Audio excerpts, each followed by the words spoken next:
Hello, please let me see your ticket stubs for the Double-Edged Double Bill, where you get 2 film and or media discussions for the price of 1, which is nothing.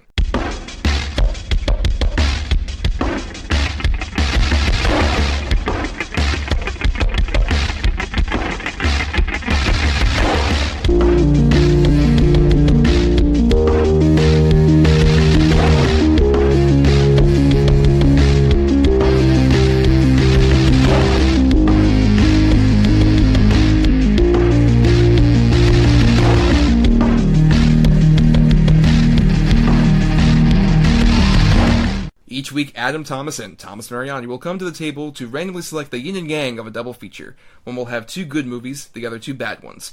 Both will have to pick a number between 1 and 10 to seal their fates for each episode. Let the chaos begin. Alright, I'm your coach, Thomas Mariani, guys, and it's the bottom of the 9th. The bases are loaded. Everything's terrible for us right now, but I'll tell you what, we're gonna go out there, we're gonna win, and we're gonna do it because you know why? Because Mickey loves you. And you're gonna eat lightning, you're gonna crap thunder, and you're gonna be the biggest champions of the world! I mean, hey,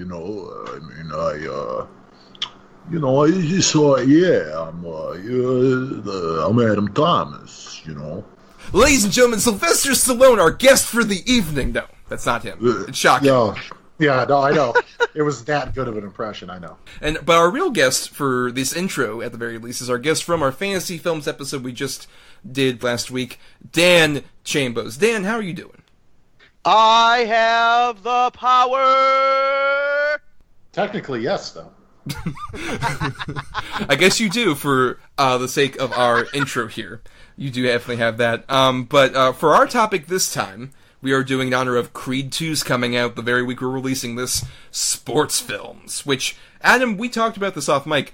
Despite not necessarily being a big sports person, I love a good sports movie. I'm 100% the same way. I mean, I've had, a year here and there where I'm really into, whatever local team, because I'm a phony sports girl. But I love a good sports movie. See, I had that when I was a kid, and it was the year the Buccaneers actually won the Super Bowl, and they've disappointed me ever since, and I'm not a sports person. Brother, I got the Lions.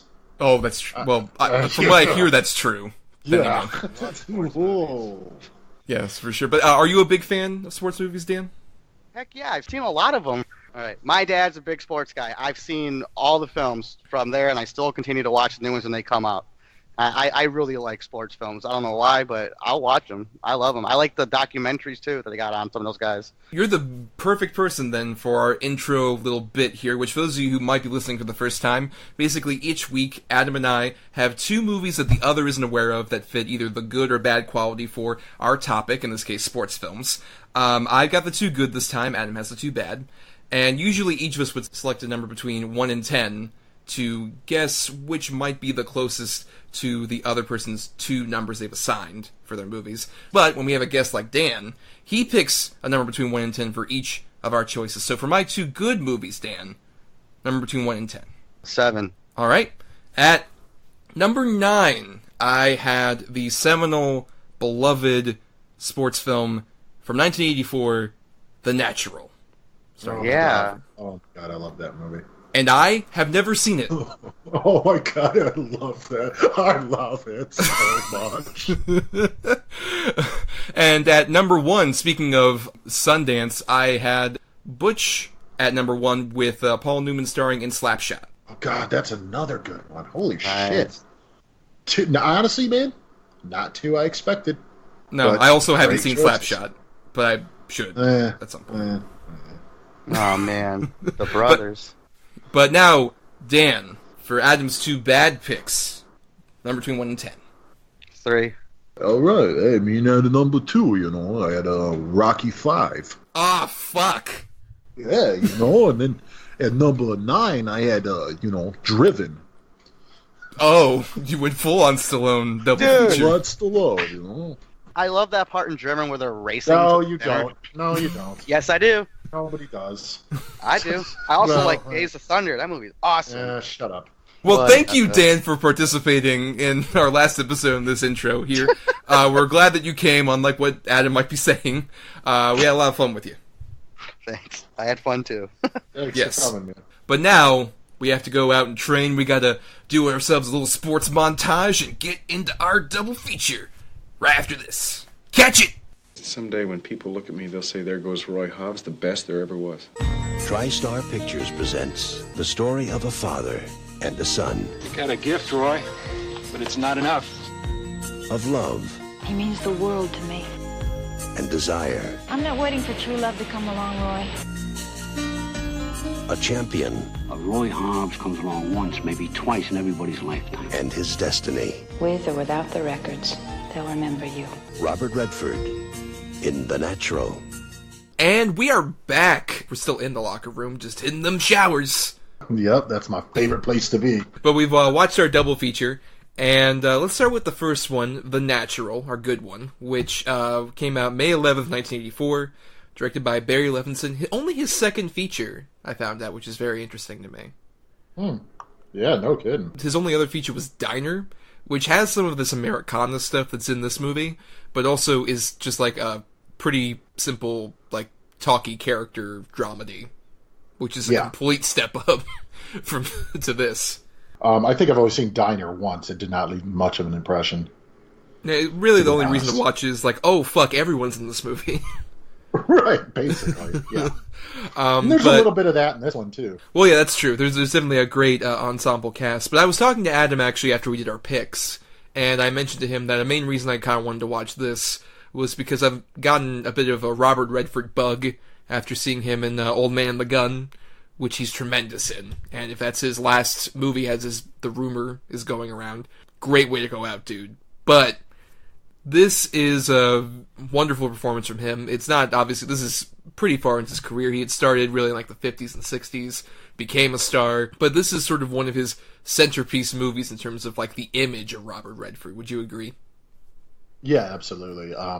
When Robert Redford is ever mentioned when I'm talking to somebody, I almost automatically think of this one and like Butch Cassidy. The original source material, the novel, was based on Arthurian legend, which you can kind of track some of the similarities.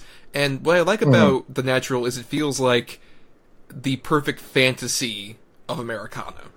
It's very much painting in broad strokes. Some of the stuff, like on paper, I could see being kind of hokey and lame, but the way that the direction from Barry Levinson and the entire cast perform it, it becomes something else. It becomes something elevated to, like, this is the peak of what you want a sports movie to kind of be. This, all of the, like, raw passion and the endearment you have from the characters and the excitement when things, you know, go off when you have the big games. It fits all of the perfect points that you want a sports movie to hit. Oh yeah, definitely, dude. It's not necessarily even really an underdog story, because he was never really an underdog.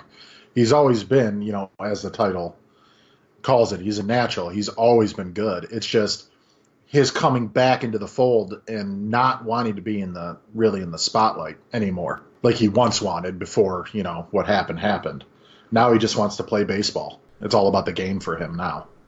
Though, can we talk a bit about the whole origin point, the cold open of the movie of sorts, where you get, like, his whole backstory, and Barbara Hershey as some sort of, like, werewolf killing freaking sports like a serial killer. Yes, which apparently was based on a true story, but she specifically uses silver bullets, so I'm just like, are these guys werewolves? Is Rob Redford a werewolf? I know. Well, even in the beginning when they mentioned it's silver bullets, because I haven't seen this in I don't know how long. It's been a long, long time. So I forgot a lot of it. And I completely forgot the cold open. And so even to the point where they mentioned silver bullets, I'm like, is someone going to say werewolves? Is someone going to bring that up?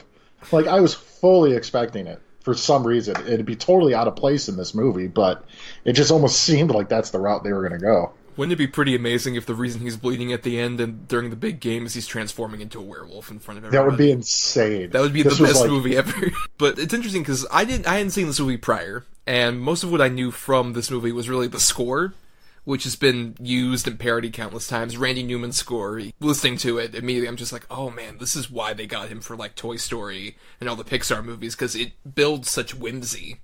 It's the height of whimsy as a score, and also the Americana angle of it. This is what almost like any immigrant coming in to America would think, like, the music is all around, as opposed to whatever shit we actually have going. Yes, I love America. You're the music. But it's so good. The score's so good. And the thing is, they don't even try to hide it. Like, as soon as you hear the notes start when he's playing, you know he's about to crack one out there. There's no secret. It comes before he even goes to, swing the bat. You're like, oh, shit, he's going to light it up.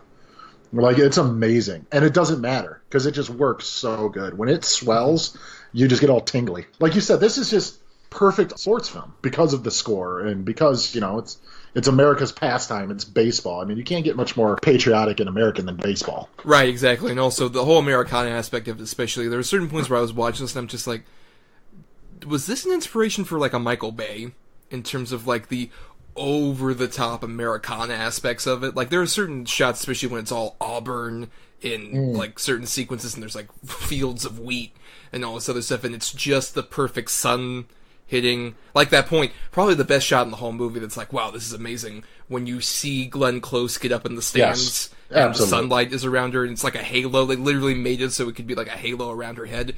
Gorgeous, phenomenal shot. Fantastic. And I'm convinced Michael Bay got his first boner watching that scene. I agree with you. There's just less explosions and robots in this. True. I remember it was one of my dad's favorites, and to the point when I was a kid, and my mom got me a T-ball, backyard T-ball set. I remember even taking a Sharpie and writing Wonder Boy and drawing a lightning bolt on my T-ball bat. You leaned in on that bat and said, what is the secret of your powers? Yep. Even to the point to where I remember as a kid, because I was also a wrestling fan, and Bret Hart's big thing is the best there was, the best there ever will be. I knew even then, I was like, oh yeah, that's from The Natural. Like, that's how much this movie stuck with me. And apparently not that much, though, if I completely forgot the cold open. And how unceremoniously they kill Michael Madsen. Yeah! And that was also something where I'm like, watching, I'm just like, oh my god, it's Michael Madsen caring. I have to treasure this moment. Because you don't get a lot of those. And then also the way that he does, just like going through the fucking wall, and you're like, oh, okay, this is like a silly moment. He's probably going to be out of the game for a bit. He's dead. He's completely dead. And I honestly think maybe there was, I mean, the movie's already long enough. It's over 2 hours. But I think that maybe there was some missed potential there to where, the young guy who's like the hothead and then the older guy comes in and they play the same position and the same girl is kind of into both of them. I think they kind of could have went somewhere with that, but that would have just been even more padding on this movie. So maybe it's not necessary, but I think they could have done something a little more. No, what I like about elements like that, the sort of harsh, hurtful moments that happen like that, or Barbara Hershey like shooting him and all this other stuff, is that this movie sort of has a track where you're kind of figure like, oh, he's probably going to end up winning the game at the end of it, but it adds more genuine stakes to what's going on, where it's like, he might win the game, but he'll fucking die maybe doing it. Like, this movie does those moments so that you have that tension of like, even if he wins the game, this could kill him, and we don't want that to happen. Right. To the point where I even remember when we watched this in school, too, that the teacher even asked us if we thought at the end he was dead or not. Just because the way it was lit and Glenn Close standing on the hill, backlit, and him playing ball with his son like his dad did with him. Right. Like, is he dead? I don't think he is, but, I mean, I could see where some people might interpret that. Right, yeah, especially the way it's like in this sort of giant wheat field and it's all golden and it's all just like, it seems like a heaven. But at the same time, we gotta talk about more of this cast, because this cast is so stacked. We mentioned Redford, of course, who's great. Honestly, watching this just made me realize, like, man, if they had made a Superman movie in, like, the 60s, he would have been the perfect choice. Yeah, I agree with you. I mean, he exudes just Americana, and even the way he dresses, the way he talks, the way his hair is combed, everything. At this time, I don't think there was a better-looking man than Robert Redford. He was just so good-looking, and he had such charm and swagger.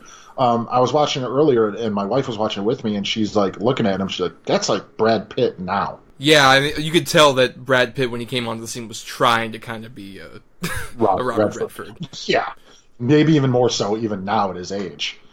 But I see it. Yeah, no, he's so good, and it's so funny that he didn't get nominated for this. No, the only actor nominated was Glenn Close, who, to be fair, deservedly.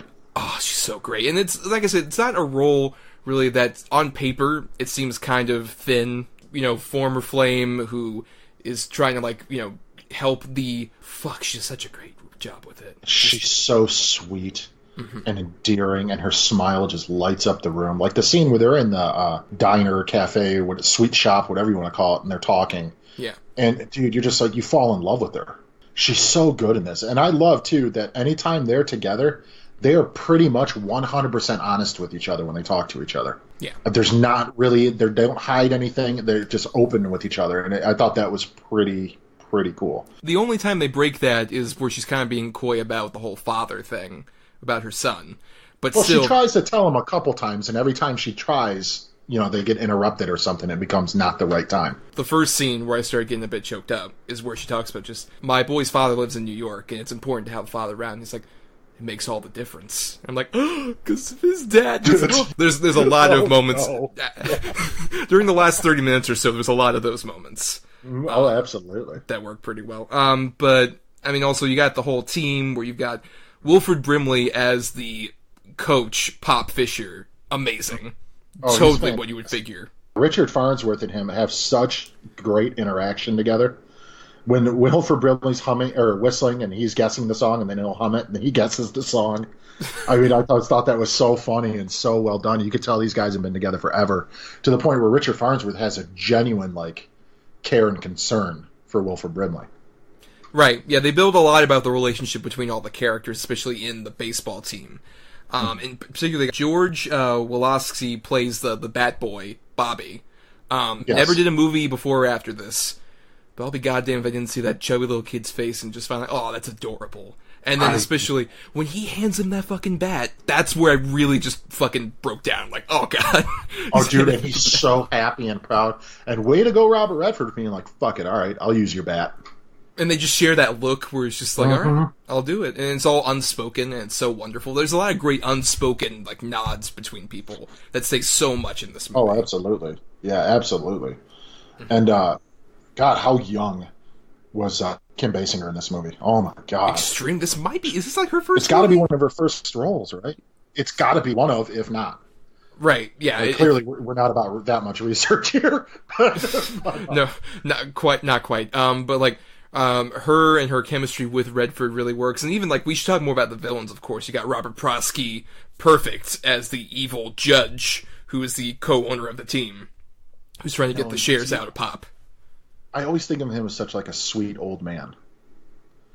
Everything he's in, he's usually the sweeter, sort of down on his luck older man. And this, you're like, dude, fuck this guy.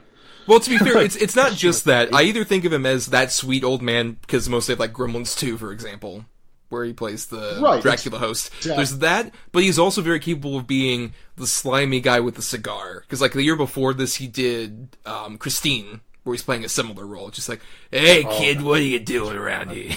Yep. Yeah. And he's a great character actor, man. Mrs. Doubtfire. Right. He was really good. Last Action Hero, I remember him in that. He was the attendant, and I really liked him in that. He was a sweetheart in that, too. Yeah, he's really good in this. You know what? His character, the way he dresses, the way he likes, his whole dialogue about the dark and the way his office is, tell me he didn't feel like he could have been in a Coen Brothers movie.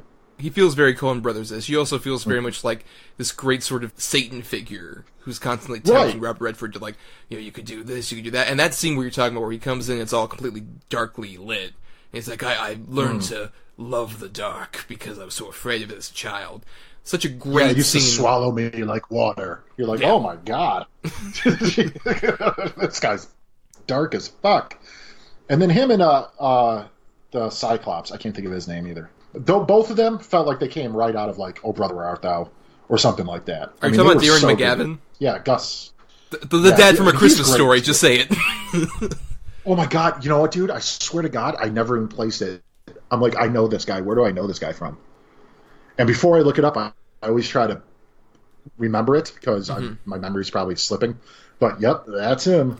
Well, no, but what's interesting about him, I will say, I noticed this kind of when I was watching, and I did some research while we're doing our notes here, and I noticed he's only ever in scenes with at least one other actor, and I found that apparently he was cast so late in the game that they basically spliced him into the movie. And you can kind of feel that, because he's only ever with one other person on screen whenever you see him. Yeah, that makes sense. Or on his own or whatever. It just feels like you shot a lot of this later. So much of this really late in the game. He's really good in it, though. Yeah, he's uncredited because of that. Slimy. Oh my God, I didn't realize that. Really? It was a whole issue of because he came in so late into the production, he was going to get a very small billing. So he's like, I won't even be billed for that. Oh wow. Yeah. Yeah, because he's really good in it. He's very nefarious and mustache twirling. He's very good. I love the bit where Robert Redford comes back into Prosky's office to say, like, I'm not taking your money. And he's just like, well, this doesn't change anything. You're talented, but that's not going to change a thing here. I think you're a loser. Right. Yeah. It just hits really hard. I love it. Oh, dude, you're like, damn. The scene that we talked about earlier with the judge and Robert Redford walks out and turns all the lights on. Like, fuck you, man. Clicks all, you come back here and turn those goddamn lights off. And you know what? Another character who's a less of like a good or bad, more so this interesting middle ground, Robert Duvall as the sports writer Max. I really love that character because he's so much more of this middle ground. Just like, hey, I just want to report the story, dude. That's all I'm doing. I'm not taking sides. He's like a paparazzi, dude. Yeah. I mean, basically. And he's very scummy in scenes, but in other scenes you can tell he actually does kind of care. Like, he's very in a gray area person, like you said. And, I mean, dude, let's just be honest. You put Robert Duvall in anything, he's going to shine. Several episodes ago, we talked about his one scene appearance in fucking Invasion of the Body Snatchers, and he doesn't say a word. Yes. Right, and it's enough. Yeah. Because he's fucking Robert Duvall. He's so good. He's always good. I mean, that's the one thing you can say about this movie, too. I honestly think that this movie has 2, if not 3, of the greatest American actors in it. You got Redford, Duvall, and I would even throw Glenn Close in there, too. I mean, they're all so fantastic, and they work so well off each other, too. Watching this, I never once felt bad for Glenn Close or Robert Redford, really. Because the whole thing was they made their choices. You know, right. You could tell she was kind of hurt by what he did, but at the same time, it's not like she sat there and suffered. No, right. She moved on with her life afterward, and I do wish we got a bit more of, like, that period between our cold open and what we have here of, like, Redford's life, because it's kind of, we hear mention of some things. There's a whole scene where, like, he tells Glenn Close about certain things, and it's over, like, a montage crossfade kind of thing. I wish we got a bit more of that time, just at least hearing about more about their dissolve, their relationship and stuff like that. But at the same time, it still works because it is more about just, like, hey, we're not going to dwell on that. We're not bitter people about what happened. We wish things had been different, right, but we're not going to, like, really be angry about it. And, you know, I should have said this before, but honestly, watching this and so many other movies, Glenn Close, give her that goddamn Oscar already. Like, Jesus fucking Christ. Come on, dude. For God's sakes, enough. Everyone loves Meryl Streep. Fucking Glenn Close deserves so much more acclaim. No, and I agree. I mean, obviously Meryl fucking Streep is Meryl Streep. I mean, right. How can you not? But Glenn Close is right up there, man. I mean, she plays such a sweetheart in this movie, and you just love her to pieces. But then not too long after, you know, fucking Fatal Attraction comes out. Yep. And you're like, oh my God, she's terrifying. Mm-hmm. I mean, she could do anything. Watching this, it made me realize why she's one of the best. To the point where her and Redford play 19-year-olds in the beginning, and you don't give a shit they don't look anything like 19-year-olds. No, you don't. But they did. So I don't know what they did with him. I don't know if it's the way they changed his hair color or he had just had so much makeup on in the beginning. But he does look older when they come back 16 years later. No, that's true. It feels like there's... whatever they did a pretty good job. I would say, yeah, the makeup kind of makes it look like there's been a bit more mileage when he comes back into it. Also, we should mention during that opening, another big plus for this movie, one of the better uses of Joe Don Baker in the movie. Yeah, I agree. I love Joe Don Baker, but man, did he just get put in shit. Right, yeah, but this is it's a really great use of him because it takes advantage of like his swagger, but also his total like ego-driven, completely blindsided style. With like him being so attracted to Barbara Hershey, not giving a single shit about Redford, thinking he's gonna totally went past him, and also a great scene where like the whole baseball competition thing. I love that's another great example of just how Levinson shoots not just the Americana angle of it, but also the actual sport. Like, he makes baseball, which can be, if you watch this fucking baseball game, so boring. Oh my God. Levinson makes this sport so much more cinematic than it deserves to be.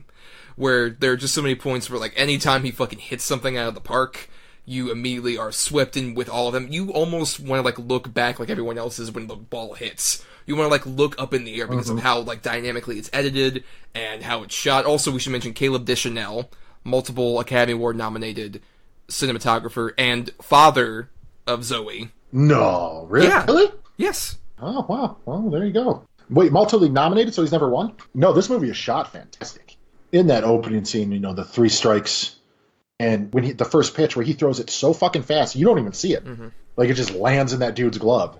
And you're like, holy fuck, you know, it's exciting. There's very few things that can make baseball exciting to watch. This movie does it in spades. I also love the fact that they utilize a lot of the period stuff, because we haven't mentioned this as a period piece. It takes place mostly in, like, 39. And I love how they use the culture of the time to really display so much of the story, like the newsreel footage and the cover of Time magazine and all this other stuff, to just show the progression of his career. The flipping newspaper is my favorite trope that's completely lost now to time. Yep. I love it. Like the spinning newspaper, the flipping paper, yep, that's gone. Unfortunately, because that was everywhere. But I love this movie. It does feel like the actors in it are from that period, too. They all do such a good job. Yes. The costuming's so well done. Even the vehicles that you scarcely see, but when you see them. Yeah, and I also just love even, like, the awkwardness with, like, them in front of cameras, where it feels like it's still, like, a new medium. Like, the point where Robert Redford's showing off the bat, and it's like, show the bat, and he kind of smiles, but it's still kind of awkward. It's the only time Robert Redford's looked awkward on camera. Right. Yeah. I love speaking of cameras, when Duvall's trying to sneak pictures of him. Yeah. After he comes back to the hospital and he just hits those two balls straight for his head. I think The Natural's kind of been lost a bit more to time. It was nominated for a bunch of Oscars at the time, and was very celebrated in 1984. But it feels like it's kind of fallen off. It's not one you always see on, like, best sports movies ever lists, usually. It's a lot more recent movies. And I wonder why that is. I wonder why it kind of got lost to time a bit. I don't know. And that's funny you brought that up, because I absolutely 100% agree with you. I would think, I haven't seen every sports movie out there, but I would think this would deserve a spot easily in the top 5, if not the top 10. And it's very rare that you even hear mention of this. Other than when you mentioned Robert Redford, people are like, oh yeah, The Natural. But honestly, most of what I knew about this movie prior was, like, references on, say, The Simpsons, where they would use the score. Where I love it's in the episode where Bart does boxcar racing, and you can hear the score when he looks in the stands and Homer's there. He's like, "Do it for your old man, boy." Yeah. Yeah, exactly. There's not a huge age difference between us, but there is a difference. Just with time, fathers aren't showing it to their kids, and just people aren't watching it. This should be considered a classic, and I think in some circles it is. But yeah, a lot of people don't know about this or haven't even bothered. Like I said, I don't think I'll spin this off into closing thoughts here. It's a movie where, like I said, I think all the problems I have with it are just on the page. I think the script on, like, a certain level just feels like it could be hokey. There are moments that feel like, man, this shouldn't quite work, but it's so well put together by, we mentioned the score, cinematography, the performances all around, and the direction really make this, like I mentioned, it's a fantasy sports movie. It almost feels like a superhero origin story movie also. Like I mentioned the Superman angle, the whole opening where his father dies, and then the tree fucking gets hit by lightning and he grabs his bat. That feels like this is like, I have become sportsman, but it works despite that. It feels like this is a paragon of what we want our sports heroes to be, not, guys who end up doping up to get higher places in the Hall of Fame and shit like that. You want somebody like a Robert Redford who's pure, who's honest, who really had to work to get to this point, who's, especially like the whole angle of it being this character who was very talented but got sidetracked by a lot of things. And like you mentioned, he feels very honest and human in terms of, look, this is where I was, I got sidetracked for a bit, I still love the game, I still want to keep playing. It feels like he's really earned this spot, and he really earns all the way up to that climax where he hits the lights and everything explodes and it's slow motion and he's so running around the bases. It's so epic, but it doesn't feel unearned. That's the big thing. That could go terribly schmaltzy and stupid, but in context of this movie, it feels like a very big crescendo final moment that really is earned for that character. And it is, I agree, I think one of the better sports movies of the last 30 to 40 years. I have very few flaws with this movie. One being the Michael Madsen thing, just because it comes out of nowhere and then it's barely even mentioned again. I do love that Robert Redford's character, while wholesome, he is a man with flaws too. Like, he is hiding something from his past. He is a bit of a womanizer. He is a bit of, a rebel. He doesn't listen to what anybody tells him. He does what he wants. He speaks his mind constantly, but he's still just a good leading man to get behind. And out of baseball movies, this is probably the best baseball movie of all time.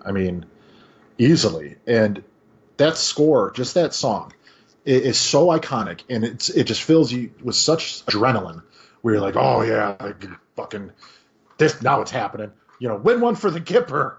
You're just so excited, and it never lets up. Like, once once it really gets into it, where he's just sinking those homers, it's just such a fun, entertaining movie to get behind. It never is really boring. There's never parts of this where I was like, okay, let's go. It is a little over 2 hours, but it goes by brief enough. I feel there's plenty in it. I don't know that anything needed to be taken out. I don't really think anything needed to be added. I think it's good at what it is, and it just really shows why Robert Redford is who he is, and why he's such a mainstay, iconic actor.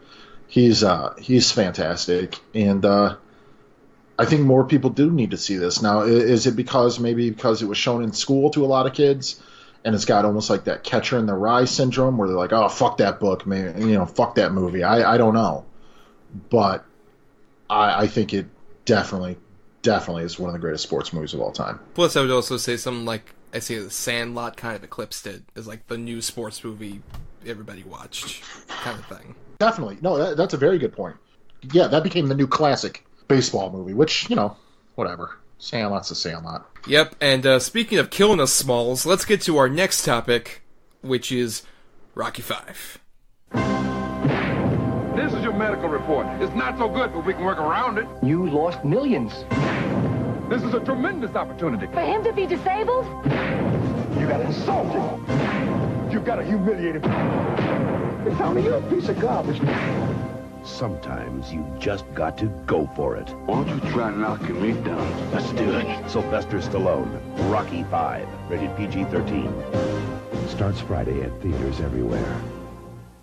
I'm so sorry that I picked a sequel. I always said I didn't want to pick a sequel to something, really. Well, no, I mean, it's good SEO, because we're doing this on the week that Creed 2 is coming out. It's also a good way to sort of segue into talking just more about the Rocky franchise in general, which obviously we would need to in order to talk about Rocky V, sure. Obviously. This is the 5th film in the Rocky franchise, in case you couldn't tell, in case you are a bit slow. This is the 5th one, and the Rocky franchise went through a very interesting sort of evolution, because you got the first film in 1976, classic, one of the most beloved American films of all time, huge, high-grossing drama that won Best Picture. Then Rocky 2 was... I have so many issues with Rocky 2, it's just like, it's basically just we need to do a rematch so Rocky can win, and I've never been a huge fan of it. Yeah, no, I agree with that. It sort of takes away what the original was all about, doing the second one. Because I think the original, I don't think they should have ended it any other way. I don't think Rocky should have won. I mean, that would just, it's too Hollywood. So then these movies became very Hollywood and grandiose. I'm not a hater of the Rocky franchise, but I understand that they get pretty silly. I would personally say I think Rocky 3 has a decent balance. Admittingly, it does get very silly, but also still has some of the heart left in it, especially when they have Mickey tragically die and all this other stuff. I thought that one did a pretty good balance of that, and plus, it does a lot of stuff that Rocky 2 tried to do better, with like him being so obsessed with like his ego and his sudden fame that he got, especially having Clubber Lang come in and kind of face off against him. He's pretty much the representation of his inflated ego coming in to try and attack him. Yeah, I liked Rocky 4 too, though. I mean, other than like, Happy Birthday, Paulie. That stupid fucking... Oh, you mean the best character of the franchise, Adam? Right, yeah, I agree. Yeah, I do think Ivan Drago was a good villain, but it's still kind of silly. Kind of. Like, it's a very silly movie. Like, where it's, it basically comes down to Russia versus America. I mean, it is what it is. I like that they dealt with it in this one, where Rocky's, suffering from brain damage from Ivan Drago just beating the piss out of him. But watching this one, you also know why there was such a gap in between this and the 6th one. With Rocky 4, especially, like, I agree that those movies got very over the top, but my biggest problem with, like, a Rocky 5 is, unlike a Rocky 1 through 4, even with, 4 basically being montage the movie, you can just fucking call it that, because that's mostly what it is. Rocky 5 feels so disingenuous. Watching it, you're just like, it wants to be this whole thing of like, hey, we're taking Rocky back to his roots, he's going back to Philly, he's going to be on the same streets he was in the original movie, and Adrian's going to be at the pet shop, and he's going to be, the little guy again, against this over-the-top Don King character, played by Richard Gant, who we previously saw in Friday the 13th, Jason Goes to Hell. Yeah. And I would argue was the best part of the movie, anytime he shows up. Absolutely, 100%. Yeah, it's like, he's broke now, he's down and out, Mickey's dead, He's got brain injuries. He can't relate to his son anymore, which is Right, played by but- his real son, I believe, right? Yeah, it's played by Stage Stallone, his real son. But my problem is that, like, it does all of that groundwork of, like, oh, we're going to keep things, you know, to the ground and everything. But it's also just as highly overproduced and bloated and dumb as some of those recent sequels that they had done prior. That's the thing, is it wants to be something more authentic and gritty, but it's so not that. Because how many, like, bad early 90s montages are there? How that whole fucking fight scene at the end is garbage. Such a terrible shot. Terrible. I mean, you're gonna make a Rocky 5 and have a hip hop street fight at the end? Like, that's what you're gonna do? I mean, come on, dude. It's absolutely ridiculous. And the thing is, it didn't need to be made. They were so out of touch as what they were trying to do with this franchise. What the fuck are you doing? So he has $0 left. $0. No money. And how? Because Paulie signed away whatever bullshit. It's so dumb how they contrived that. I mean, what a throwaway bullshit. And if that was the case, fuck Paulie. Like, he wouldn't hanging out with this asshole anymore. And then you get arguably the worst opponent in the franchise for him to fight, with Tommy Gunn. Yes, Tommy Gunn, played by Tommy Morrison, who was a real boxer, and as you can tell, not much of a presence, because that's what worked about Rocky villains, was that they were always an interesting presence to have around, even if they weren't the most developed characters. Like Ivan Drago, you mentioned, not much of a character, but a big, intimidating presence. Clubber Lang, I love Mr. T as Clubber Lang. It's such a... What's your prediction? My prediction? Pain. Great. Awesome. Yeah. And of course, Apollo Creed, at Carl Weathers, being a fun... very ego-driven in his own right, you know, just a flashy star, works really well, too, as a contrast to Rocky. That's what works about any of those characters. There's a reason, there's a contrast that makes sense. Versus Tommy Gunn, quite frankly, it just feels like Stallone wrote this character just as like a, oh man, you know, these kids coming up, they're not like us, the oldies. Look at these young punks who go in like feral animals. It's an ego trip for Stallone. Yeah, I agree. And the thing is, even with Ivan Drago, who had basically no lines, except like, you know, I must break you. He also had his mouthpieces around him, which, you know, just sold him as a character. This guy, he can't act at all. No. Like, not out of a paper bag. He was terrible. You hate him from beginning. When you're supposed to be behind him, I just don't like him. Like, he's just a spoiled prick. Like, you know, Rocky, you know, gotta help him out. You know, get back in there. Like, get the fuck out of here with this. And it's just... And then he twists so quick because of money. Yeah. You know, Rocky's holding you back. And all of a sudden he's just like... He's ultra evil. It's just... You don't believe any of it. You don't believe any of it.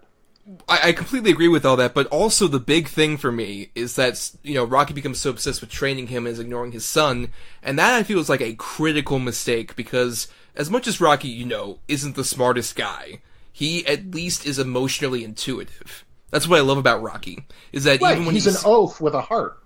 Right, and he can recognize someone else's motivations or how they feel or how they're kind of trying to make him feel at the same time. He has that emotional intuition that makes him such an endearing character. He felt that same way with Adrian or with Apollo or with Mickey. He could tell what they were going behind, what their emotions were, as opposed to his son is literally saying, hey, Dad, pay attention to me.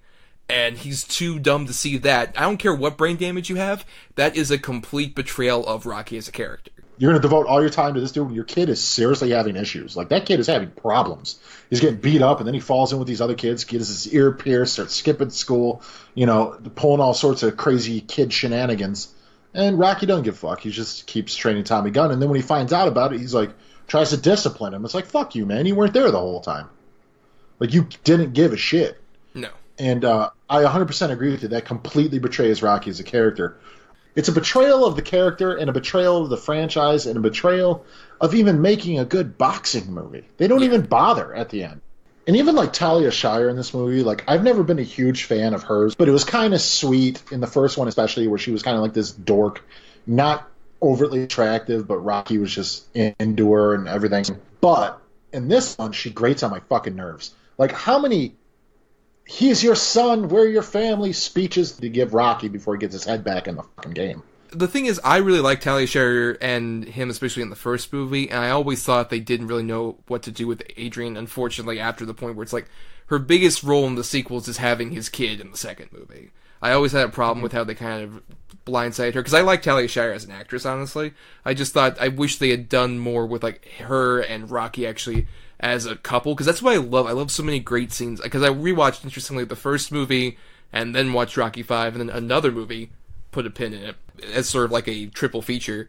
And in the first movie, there's so many great quiet moments. There's so much great interaction. Like there's that point where Paulie goes fucking nuts with the bat, and they just hug, and it says so fucking much about them as a couple, and how they're very different people, but you can tell that they really do love each other. And I cry every time at that climax in Rocky when she's going through the fucking crowd. That's such a beautiful, honest moment.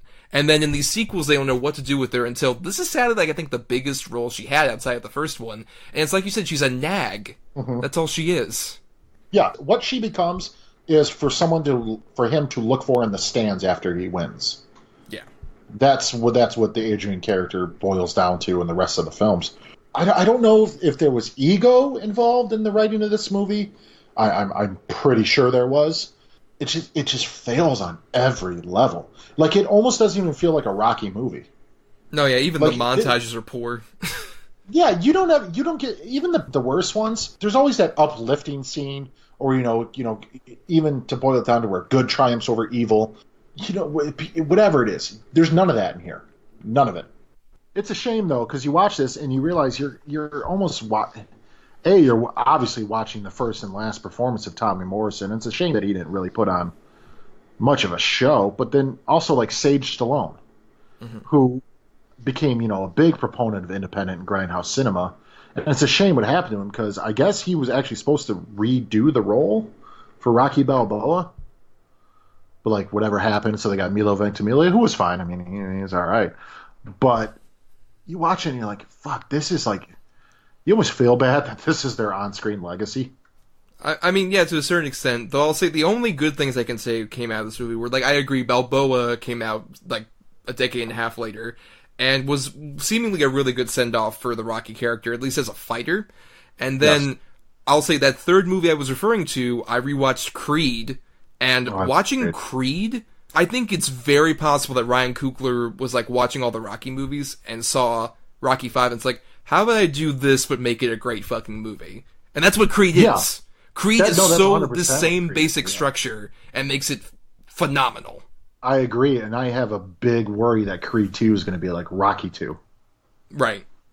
I really do, and I mean, I'm going to watch it because I really like the first one, but I don't really have hopes for that one. But yeah, you're 100% right. I never really thought of it that way, but yeah, that's exactly what happened. I didn't think about it until I was watching 5, and I'm like, wait a minute. There's so many dots connected here. Rocky is training a younger guy, who's kind of like, kind of spoiled and self-obsessed. Cocky, cocky newcomer. He and ends up having like his own struggles with medical conditions. But the difference is that, like, what I love about Creed so much is that it feels like the perfect version of like a sequel so many years later, because it respects what the original does, but also makes room for a new person to come in who is a great character. I love Adonis. I love what he brings to that franchise, his relationship with Rocky, and how that, once again, that's so much more of like a less ego-driven role for Stallone. It's the best he's been in so long because he lacks so much ego. And I fully expected that movie to fail. Like, I did not expect it to be good, but, obviously you've been burned before by sequels that come out 10, 15, or, reboots or whatever you want to call them. But anyways, back to this one. There feels like there's really no conclusion to the movie. Like, at all. Well, a big reasoning why was Stallone was planning on killing Rocky in this movie. And then he backed out the last second. Which would have been a bad call, I honestly think. Well, I think mostly just because this would be the lamest way to end Rocky as a character. But you don't get the final boxing match. You don't get really, because Stallone beats up Tommy in an alley. Does that mean Tommy's done boxing? No. What are you talking about? Richard Gant says, "You're losing everything," which is so great. I love that shot. It's so stupid. This is so dumb. That's like, dude, Mike Tyson fought guys all over the city constantly. He was not done boxing. He was still Mike fucking Tyson. And then in Rocky, yeah, he fucking, like, uppercuts Richard Gere onto the hood of a car. Touch me, I'll sue. And then he uppercuts him. Well, Rocky's probably going to get sued, dude. Well, yeah, it's like, sue for what? Assaults, asshole. That's what you just did. Assault. You literally uppercutted a man for going for it. And do it. That's also another thing, just like the horrible messages is sending about just like, fight your problems away. Like, I know Rocky is a series built on fighting, but how much of this is just built on, like, hey, fight somebody dirty in a back alley, and you'll solve your problems. Yeah. And you'll literally be blessed by a priest at the end of the movie, which I forgot about. Why the fuck is that happening? I don't know. Or well, dude, it's a prime example with his son. Yeah. What does his son do? He fights somebody to get his coat back, and now he becomes, like, cool and popular, and he's got friends. It's so dumb. It's really bad. It's really bad. And then he gets a George Michael earring.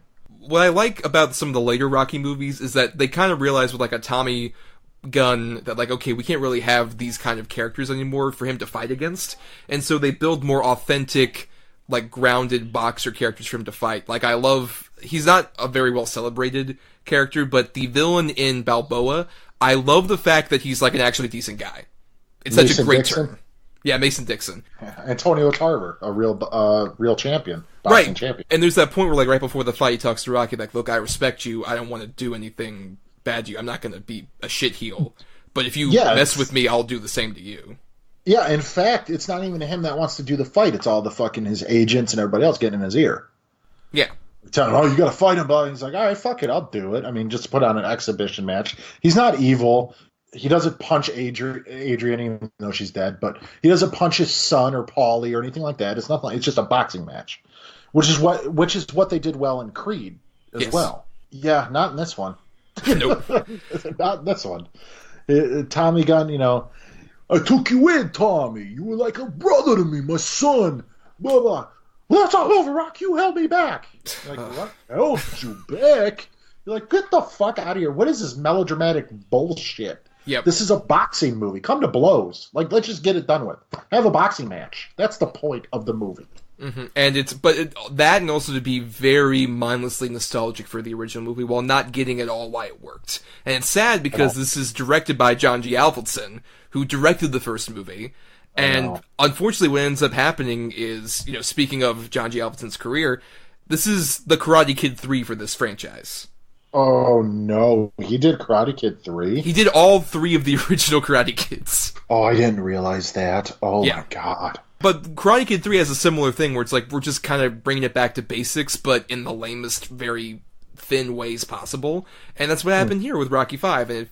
And it feels so, like I said, stagey in Hollywood, despite the fact that it's trying to be this grounded movie that is going back to the roots of the original, but it just has no idea what that means. What does that mean with Rocky to go back to the roots?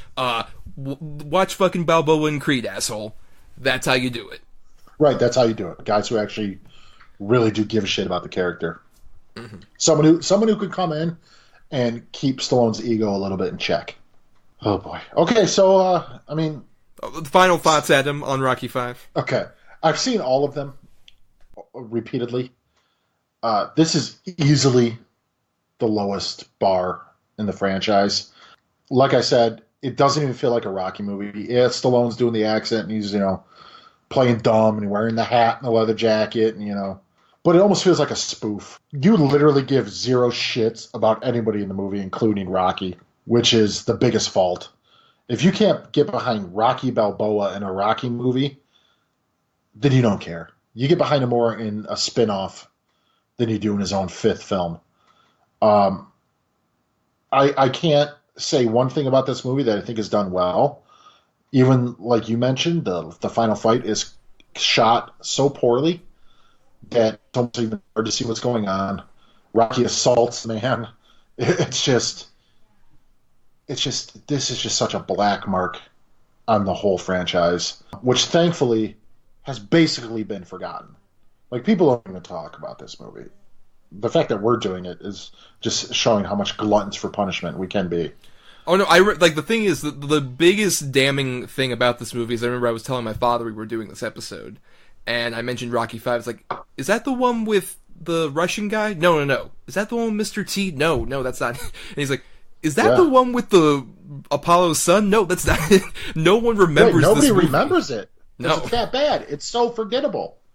Like I said, it's not a Rocky movie. It doesn't feel like a Rocky movie. It doesn't look like a Rocky movie.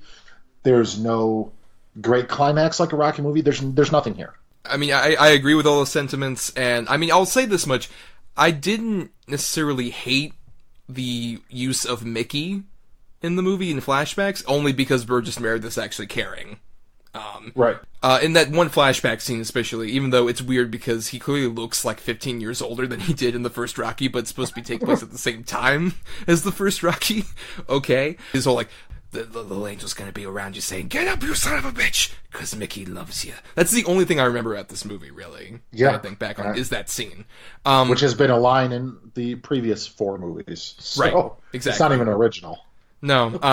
But I will say it is weird when they use them in during the fight montage, where it's just weird close-ups on fucking Burgess Meredith, like, "Don't go out like this! Don't do it!" It's like, what 90s music video bullshit is this?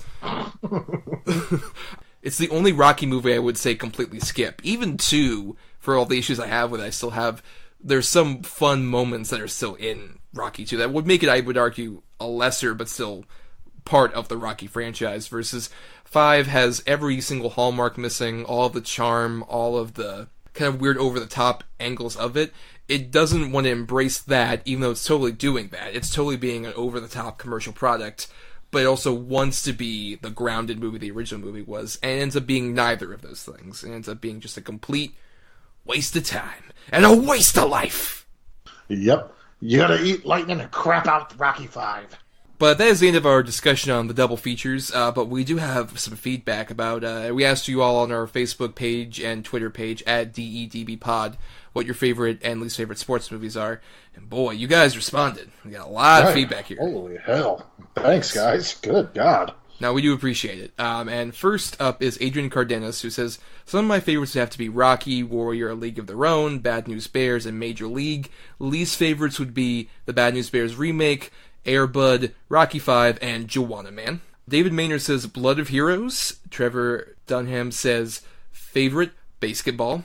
Will Torres says favorites, Sandlot, the first 2 Mighty Ducks movies, The Big Green, Little Giants. Basically anything where it's a kid playing sports and it's taken way too seriously. Non-favorites, Air Bud, or just about any animal playing sports movies. Just because it's not mentioned in the rulebook doesn't mean it should be allowed. Chimps are dangerous. They'll rip off your eyes and genitals during the big game. No pizza party right after that. Tyler Thompson says Sandlot, the Rocky franchise, both Longest Yard movies. Remember the Titans for sure. Any movie about not a sport, or that involves a sport, but it isn't the point, like Blades of Glory would be my least favorite. Rachel Hillis says favorites, Bend It Like Beckham, Caddyshack, and Rocky 4 for the camp value. James Rodriguez says, my least favorite would be Rocky 5. For a franchise where heart and soul were constants, Stallone flooring a Don King wannabe while an elderly priest cheers on just won't do. Thankfully, Rocky Balboa and Creed came along to deliver 2 of the best franchise entries. Also, a childhood of holiday repeats on TV gave me a soft spot for Cool Runnings, so I'll happily give that a mention. MKiwi980 on Twitter says The Replacements and Rocky 3. Heather Thomas says, I like The Replacements and Foxcatcher 2, especially for the dramatic acting from 2 actors who rarely tread that ground. Least favorite is the movie with Matt LeBlanc and the Monkey. And Brian King says, Miracle is probably the best in the last few decades for me. I also really enjoyed Hardball, although it has plenty of issues. I'd say my least favorite is Air Bud and the legion of shitty, family-friendly sports movies that came after it. Yeah, I mean, there's a lot of great ones and bad ones mentioned in there. A lot of Rocky 5 mentions, so we're glad we filled that spot pretty much. I don't disagree with most of the good choices, except maybe the Longest Yard remake I didn't really care for. But that was just because I at that point I was already burned out on Adam Sandler so much. And I don't know that I've seen Blood of Heroes. I found out with Blood of Heroes, it created a sport, and it's been played in, like, Germany and Australia. Oh, it's called Jugger, and it's some kind of weird combination of, like, lacrosse and LARPing. from what I've seen. Lord. I'm not sure what exactly it is. I haven't seen the movie, but I'm curious. It stars Rutger Hauer and Vincent D'Onofrio from 1989. Holy hell, I gotta see that movie. I'm very... It's a post-apocalyptic film about a sport called Jugger. Remember the Titans? I remember that was one that played a lot in schools for me, Adam. They loved fucking playing us Remember the Titans. Yeah, that was a little bit after my high school time, but I mean, it was all right. I mean, yeah, you know, it's okay. It is. I mean, it is what it is. It follows the formula. I like to see the Replacements getting a couple calls out on here.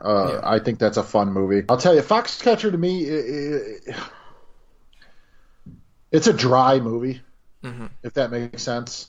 Yes. But fuck, man, not only Steve Carell but Mark Ruffalo in that movie gives his best performance. I agree so much with Ruffalo. And I'll also say Channing Tatum. He's basically playing like the good version of Tommy Gunn, where he's a total meathead who doesn't really deserve to be a part of the game, but is. And I always thought, I like Steve Carell in that movie, but it feels very much like he's trying to show off, like, look, I'm a dramatic actor now. You know what it was for me, dude? It was the makeup. Mm-hmm. Honestly, if it wouldn't have been in the makeup, I think it might have been a little bit more easy to take. But to me, it looks like Steve Carell wearing makeup, like, is he going to do a gag the whole time? Or, like, is this his audition to play the Penguin? That's all I thought during the whole movie. Right. But no, Ruffalo's so good in that fucking movie, though. He's so good. Oh, my God. You feel so bad. Yep. Oh, fuck. I also, nice to hear shout-outs for Bend It Like Beckham. That one, I think, is very underrated. You know, I don't think I've ever seen that. Is that the one with Keira Knightley? Yes.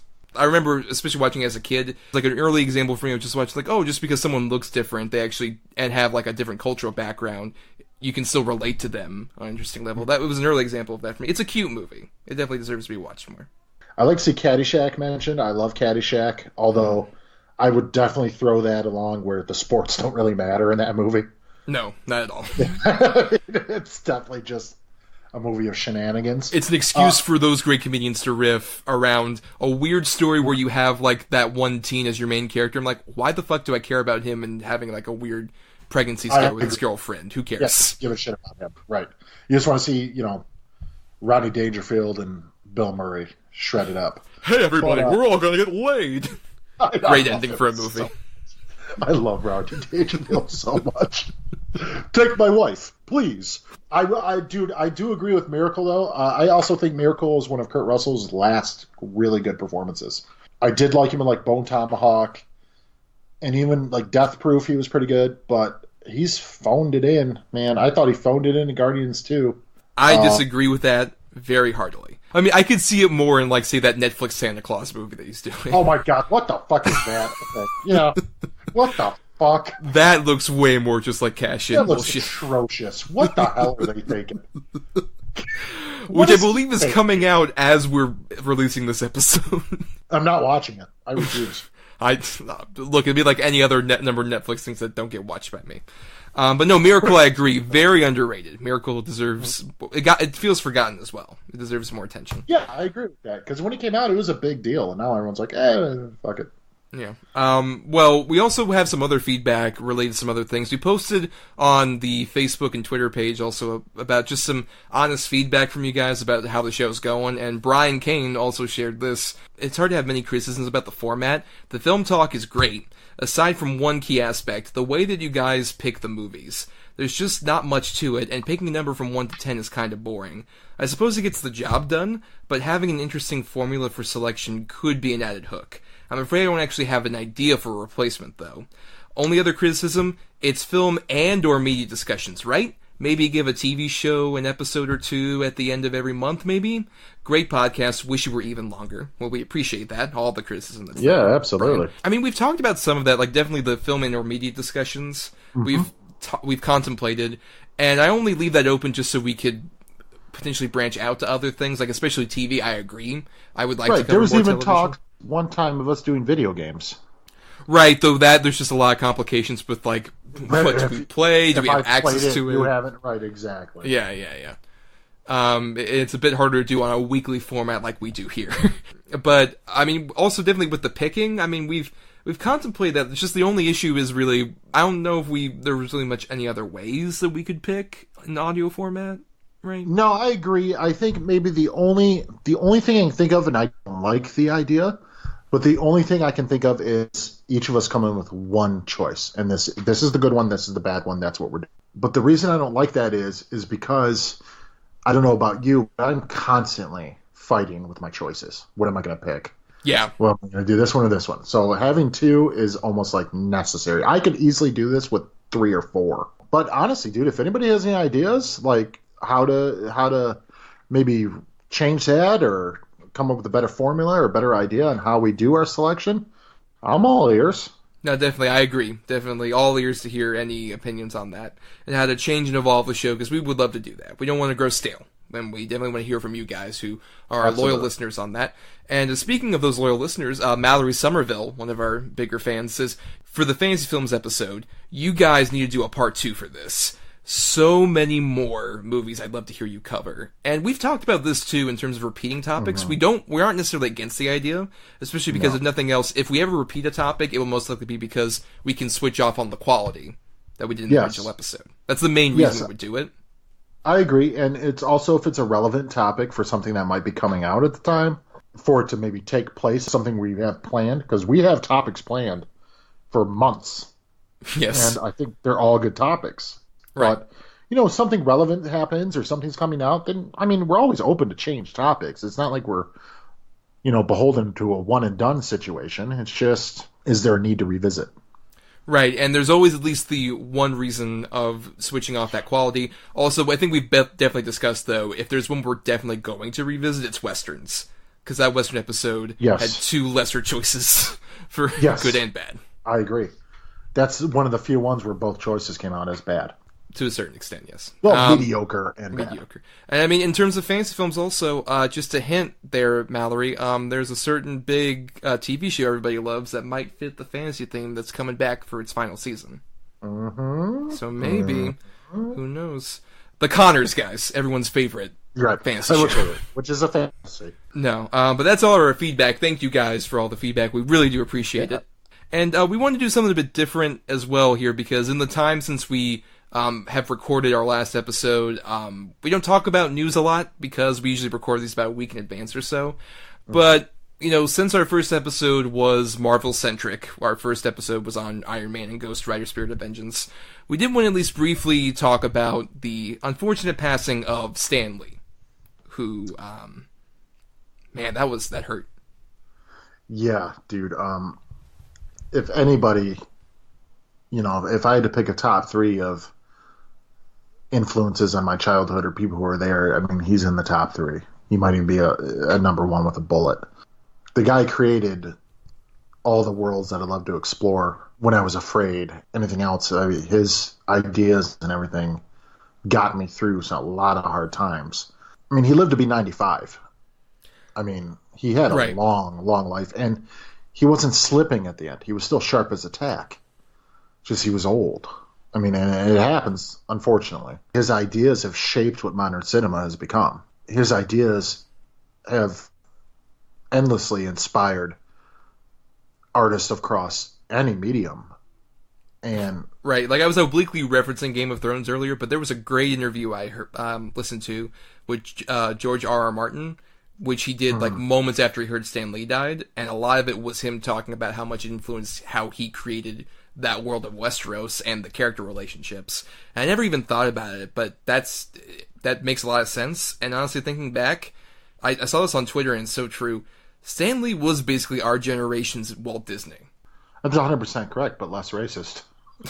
Well, I don't know. I think it was less that he was racist, and it's more, or necessarily anti-Semitic, and more just that he was too obsessed with money.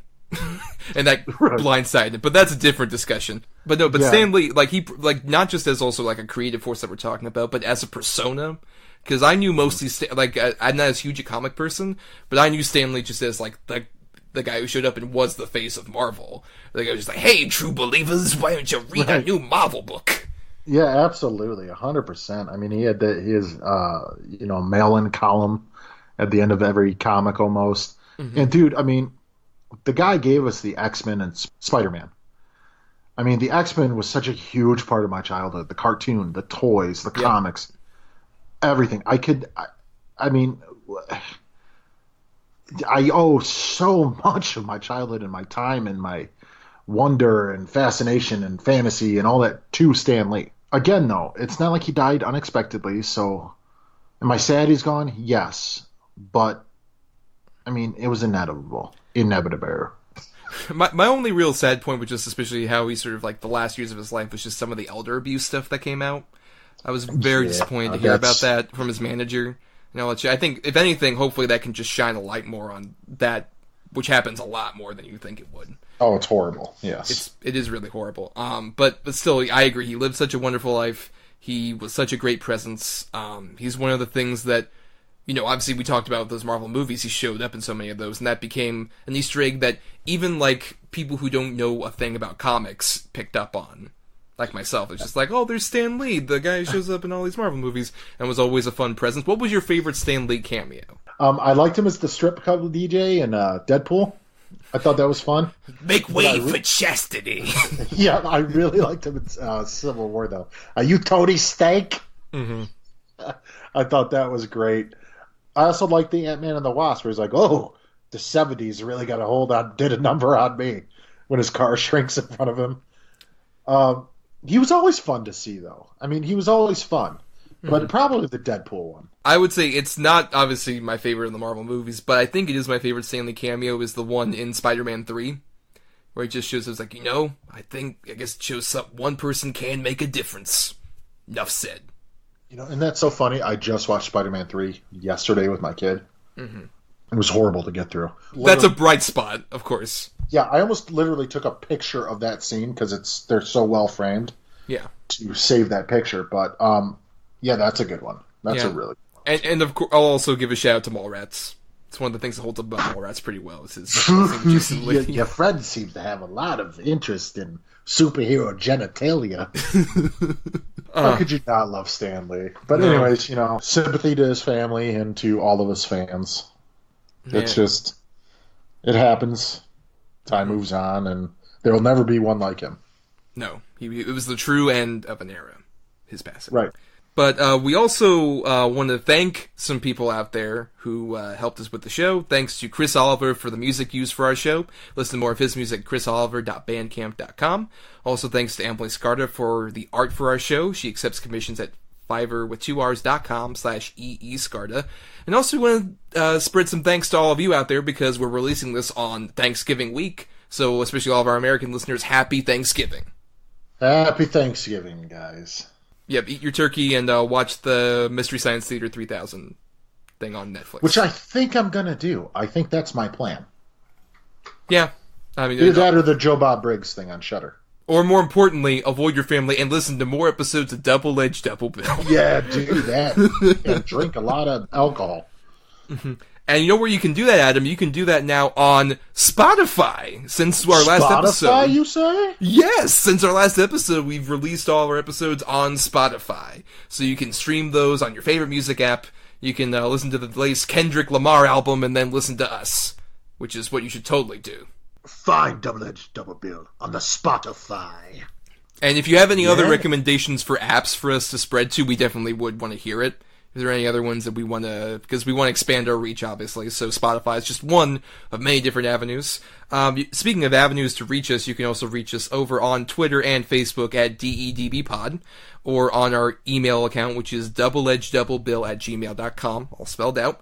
And I have my own individual account at NotTheWho'sTommy on Twitter, and you can read reviews I've written on marianithomas.wordpress.com, and you can find Adam in the dugout asking for a better water fountain.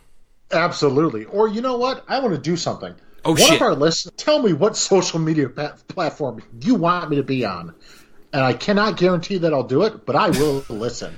We just need feedback for so much, guys. That's one of the big things. And you can also give us feedback on iTunes. You can subscribe to us on iTunes, and we will please make sure to rate us and put us a review in there. We'll read it on the show for sure, and it helps get us notice on the biggest platform we could be on, the iTunes. Yeah, I agree. And I'd also like to throw out there, like I said earlier, we have our lineup pretty well planned for a while. But if there's a topic that you feel is wholly original that we haven't discussed, or maybe other podcasts haven't discussed, throw it out there. We'll take a look. Maybe it's something we can do. You never know. Suggestions never hurt. Yes, so suggestions all around helps us grow. But that's the end of our episode for this week, Adam, and it's time to hit that home runner and just win one. Win it big, Adam. Do it. Hit that ball. Happy birthday, Paulie. Good night, everybody. Excelsior!